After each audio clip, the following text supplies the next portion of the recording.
പ്രകൃതിയുടെ സന്തുലിതാവസ്ഥ തന്നെ തകിടം മറിക്കുന്ന മനുഷ്യ സൃഷ്ടിക്ക് മുമ്പിൽ ഈശ്വരൻ പോലും നിസ്സഹായനാണോ?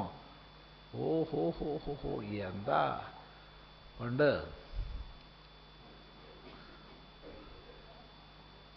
കോഴി വിചാരിച്ചു, ഞാൻ അങ്ങനെ കൂവിയിട്ടാണല്ലോ ഇപ്പം ഇവരൊക്കെ ഉണരണത്, എന്നാൽ പിന്നെ ഒരു കാര്യം ചെയ്യാം, ഇത്രയ്ക്കൊക്കെ ഉപകാരം ചെയ്തിട്ട് എന്നെ അവർ കൂട്ടിലിട്ട് അടയ്ക്കുകയാണ്, ഒരു പാഠം പഠിപ്പിക്കാമെന്ന് നിശ്ചയിച്ചു. അത് പോയി, ദൂരെ നാട്ടിൽ പോയി. അത് പോയി. ഒരു പൂവൻ കോഴീനെ നഷ്ടപ്പെട്ടു, വലിയൊരു പ്രശ്നമാക്കി മറ്റേ വീട്ടുകാരും എടുത്തില്ല. കാരണം പൂവൻ കോഴികളൊരു 1-2 മതി, പടക്കോഴി 10-20 ഉണ്ടെങ്കിലും അത് മതി. ഇനിയില്ലെങ്കിലും നാട്ടിൽ ഏതെങ്കിലുമൊക്കെ പൂവനുണ്ടാവും, അത് കുഴപ്പമില്ല. അവർക്കിടയ്ക്ക് അങ്ങനെ 1 എന്നുള്ള കണക്കൊന്നുമില്ല.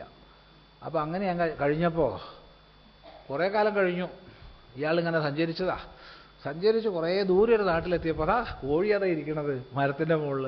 അപ്പോൾ കോഴിക്ക് എന്താ സമാധാനത്തിന്, ഞാൻ മരത്തിൻ്റെ മുകളിലാണല്ലോ, അവനെന്നെ എന്തായാലും പിടിക്കാൻ വരുന്നില്ല. അപ്പോൾ ചോദിച്ചു, എടാ ഇപ്പം എന്താ സ്ഥിതി, എന്താ സ്ഥിതി? എന്ത് സ്ഥിതി ഉണ്ടാവാനാ? അല്ല അവിടെ നേരം വെളുക്കണുണ്ടോ? നേരം വെളുക്കാതെ, അല്ല ഞാൻ കൂവാതെ എങ്ങനെയാ നേരം വെളുക്കണത്?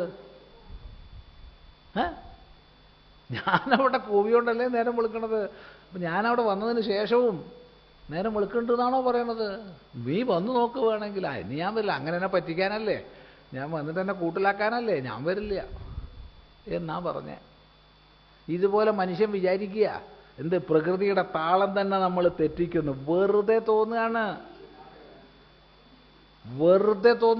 ഒരു താളം തെറ്റിക്കാനും നമുക്ക് കഴിയില്ല. ഒരു നിമിഷം വേണ്ട ഈ ഭൗമാന്തർഭാഗത്തുള്ള സാധനങ്ങളൊക്കെ പുറത്തു വരാനും പുറത്തുള്ള സാധനമൊക്കെ അകത്തു പോവാനും ഒരു നിമിഷം വേണ്ട. വേണോ? നമുക്കറിയാം അപ്പം അതിൻ്റെ ഉള്ളിൽ ഇപ്പം എന്താ ഉള്ളതെന്ന്. ശാസ്ത്രജ്ഞന്മാർ പറഞ്ഞു തരുന്നുണ്ട്, കത്തി ജ്വലിച്ച് ഉരുകി തിളയ്ക്കുന്ന ലാവയാണത്ര ഇതിൻ്റെ ഉള്ളിൽ, ഭൂമിൻ്റെ ഉള്ളിൽ.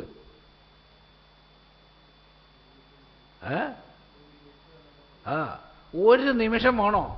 ഇതിപ്പോൾ ഒരു ഫുട്ബോളിൻ്റെ മുകളിലൊരു പപ്പടം ഒട്ടിച്ചു വെച്ച പോലെയേ ഉള്ളൂ ഈ ക്രസ്റ്റ്, ഇതിൻ്റെ ഭൂമിയുടെ ഉപരിതലം.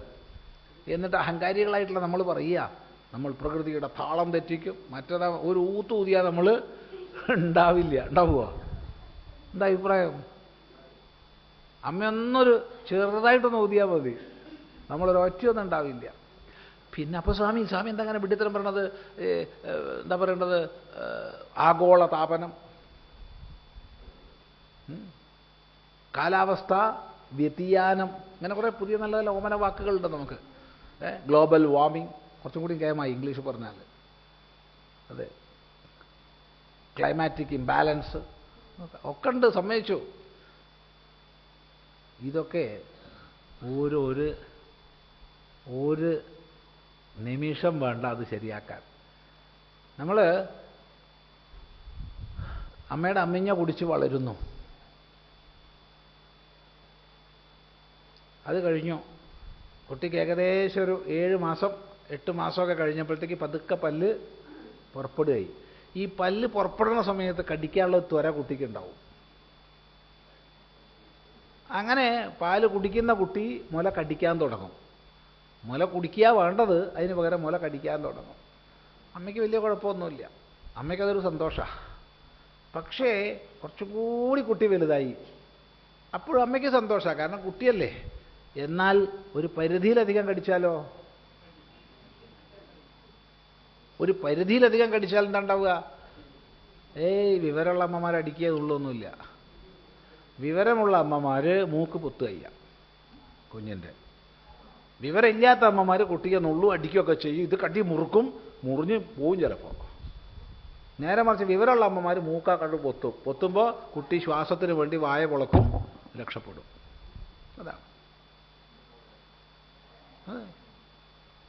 അതുപോലെ ഒരു പരിധി വരെയൊക്കെ കടിക്കാൻ അമ്മ സമ്മതിക്കും, ഒരു പരിധി വരെ. ആ പരിധിയിലധികം നമ്മൾ കടിച്ചാൽ അമ്മ എന്താ ചെയ്യുക? ഒറ്റ പൊത്തലായിരിക്കും നമ്മുടെ മൂക്ക്, കഴിഞ്ഞു. ഒരു സംശയമില്ല. അതുകൊണ്ട് ആരും അഹങ്കരിക്കേണ്ട കേട്ടോ. പ്രകൃതിയുടെ താളം നമ്മൾ തെറ്റിച്ചിരിക്കുകയാണ് എന്നൊന്നും വെറുതെ വിചാരിക്കേണ്ട. ആ മൂക്ക് പിടുത്തം ഇല്ലാത്തതാണ് നല്ലത്. അതില്ലാണ്ട് കഴിച്ചു കൂട്ടിയാൽ നല്ലത്.